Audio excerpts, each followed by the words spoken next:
Hello friends, welcome to Counselling Chennai. I am Dr.Finita Roy, Rehabilitation Counselor from Chennai. Today, in this presentation, we will attempt to discuss what is attribution, why is attribution important, what are the types of attribution, attribution of self and others, and attribution bias. Man is a curious being. Our lives, our economy, and our society is strongly shaped by our desire to search and digest information that sometimes we are called as informovorous.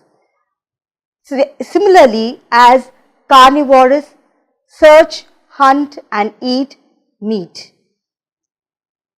A glance around us shows that the dresses we wear, the houses we live in, the vehicles that we use, the technology that we use and the toys that we use is all because of man's curiosity and the asking why, which has transformed into discoveries and inventions. Let's say I am standing at a signal with a red light on. Suddenly a motorist cross-bys without seeing the red signal. What do I assume? I assume that the person must be in a hurry or he must be a person who does not follow rules. What happens here is we always ask why. Why? Because man is very curious. He wants to understand the cause and effect of relationships. Whenever an event or behavior happens, we are always interested in asking why. And man is always needs a cause-effect relationship. We are in a situation where whenever an event or behavior happens, we want to know why that happened and not how it has happened. So, in social psychology, attribution is the process by which individuals explain the cause of behavior and events. Making attribution helps us to understand our experiences, and it strongly influences how we interact with other people. When does attribution occur? We do not give a cognate effort to events that happen in everyday life. We do not ask why when the sun is up in the morning. We do not ask why when our bus starts moving after the traffic signal turns to red. But we ask why when events and behavior are sudden, unnatural and unexpected. Why are attributions important? Attributions are important for many reasons. It helps us to predict and control the environment. In this presentation, we see three different ways in which attribution is important. The first one is interpersonal attribution, the second one is predictive attribution, and the third one is explanatory attribution. In interpersonal attribution, we tend to attribute things that place us in the best possible light. For example, suppose you are sitting with a group of friends and telling them about an incident in the chemistry lab, that one of the acid bottles have been broken and you have been in that place, and you say it to them in a way that puts you in a best possible light. You tell them that you were one of the people who were involved in saving the situation. So, this is called as interpersonal attribution. Predictive attribution, we tend to attribute things in such a way that it allows us to make future predictions. For example, when you go for an examination, you have a pen or a pencil which is your favorite. You use it and you do the exam very well. You attribute the success to your pencil or the pen, and then every time you go to the examination hall, you take the same pen. You predict that your future examinations will also be successful if you use the same pen. The same way, suppose you park your car in a particular place and it is vandalized or it is punctured, then you tend not to place the car in the same place, because you think placing the car in the same place will contribute to puncturing of your vehicle. This is called as predictive attribution. Going on to explanatory attribution. In explanatory attribution, we are able to make sense of the world around us. For example, you are walking on the pavement and it is a rainy day and a car just passes by you. what happens? The water from the puddle falls on you. So how do you react? Sometimes it can be a pessimistic explanatory attribution, and sometimes it could be an optimistic explanatory attribution. If it is a pessimistic attribution, then you say, the person who has crossed me is a rash driver, so he had put water on me. But suppose you think that this road has been very narrow and it is not possible for the person in the car to go without splashing water on you, then it makes it a optimistic explanatory attribution. According to the theory of attribution, we can divide attribution into two types. One is the internal attribution and the second one is external attribution. In internal attribution, people infer that whatever the behavior and the events that happen is due to personal traits such as traits, abilities and our feelings. In external attribution, we infer that the events or the behavior of a person is due to situational factors. For example, Sandra is driving in a car and suddenly she has a breakdown of her car. If she attributes the breakdown to her ignorance of cars, then it means that she is attributing it to internal factors. But if she attributes the breakdown of the car due to her bad luck, then she is attributing it to external factors. So this is the difference between internal attribution and external attribution. Researchers also distinguish the types of attribution as stable and unstable. If we infer that the events and the behavior of a person is due to stable or unchanging factors, then it is called as a stable attribution. If we infer that the events and the behavior that a person exhibits is due to unstable and temporary factors, it is called as unstable attribution. For example, Lee gets a D grade in his term paper.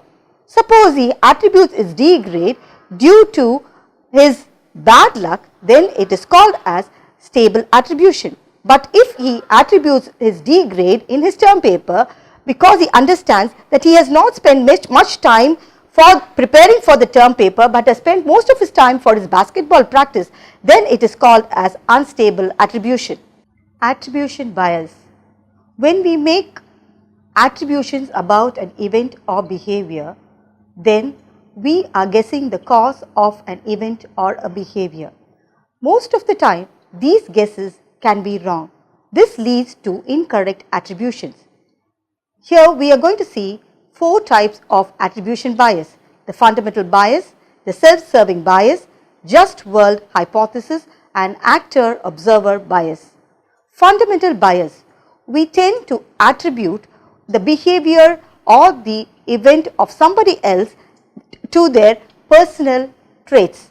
For example, suppose a friend comes late for a particular event, then you say that this person is always a late kid who comes late for any program. Suppose you take a newspaper early in the morning and there is an indication about an accident in the early hours of the morning, then automatically you attribute that this person who has driven the car must have been drunk. This is called as fundamental bias. Self-serving bias. In self-serving bias, we attribute our successes to internal factors and we attribute our failures to external factors. For example, you write a poetry and give it for a competition. Suppose you win the competition in the first place, then you attribute that you have got this prize because of your talent. But suppose you try to publish the poetry and you are not able to publish the poetry, then you attribute this failure to external factors such as this editor is a person who is biased or that it is because of your bad luck. The third one is called as just world hypothesis. According to this hypothesis, we feel that the world is a fair place and people get what they deserve. For example, if you meet a person with a terminal illness, for example, a liver cancer, then we come to a conclusion that this person must have been a drunkard and he deserves to get a cancer. This is what we understand in just world hypothesis. Actor-observer hypothesis. In actor-observer hypothesis, we attribute our behaviors to external factors and we attribute the behavior or action of someone else to internal factors. For example, someone trips on the pavement, then we tell that this person has been very clumsy and that's why he has tripped on the pavement. And suppose you trip on the pavement, then you say that it is because your shoelace has been untied. This is what we talk about attribution bias. Cultural influences on attribution style. Research suggests that cultural values and norms play an important role in how we make attributions. There are two types of cultures, individualistic cultures and collective cultures. Individualistic cultures, for example, the North American cultures and the Western European cultures, they place a high value on uniqueness and independence and define themselves in terms of personal factors. In collective cultures, for example in Asian and African cultures, importance or high value is placed on conformity and interdependence and they define themselves in terms of membership in groups. In collective cultures, they are not more likely to be susceptible to fundamental bias. As a result, they do not give a lot of importance to personal factors but rather to situational factors. Attribution about others. We are mostly in a position of wanting to know why a person committed a particular action. To arrive at an explanation for others' behavior, we make use of three important things: the cues about the person, his behavior and all our past experiences about him. Suppose one of your roommates reads a lot of books about communalism and when there is a debate in class, she is in the group that is for communalism. Then you get a clue about the person and the behavior of the person, and because of this past experience you come to understand maybe this person is inclined to communalism. This is what is your attribution about others. In this case, we make use of three types of explanations to come to an attribution about the behavior of a person: the clues, his behavior and the past experience we have with that person. Going on to the next one, the attribution about self. Under attribution about self, we are able to find out about our attitudes, our motivation and our emotions. For example, we are able to learn about our attitudes by our overt behavior and the external environment. Suppose you give a beggar a coin, then you have an idea that your attitude is of a good person because the overt behavior enables you to understand that. In motivation, we see that a person who performs a task for a higher reward attributes it to external factors, and a person who performs the same task for a minimal reward attributes it to internal factors. For example, you are asked to complete a project and you spend a lot of time on the project and you complete it and you get a promotion for that, and then you say that I have done this project to get this promotion. But suppose you do a project and you don't get a promotion, then you attribute it to internal factors such as I enjoy doing the project, that's why I did the project. So this is how you attribute your behavior and the events around you. In case of emotions, we tend to perceive our emotions based on our overt behaviors and our external environment. Suppose you are watching a movie on the television and it is a comedy show. Then when you start to laugh, you understand that you are very happy. Suppose you start to cry when it is a tragic movie, then you understand that you are very sad. This is how we attribute to the behavior of ourselves. Nobody ever is just wondering. There is always a reason why they are asked. When your why is big enough, you will find your house. Thank you.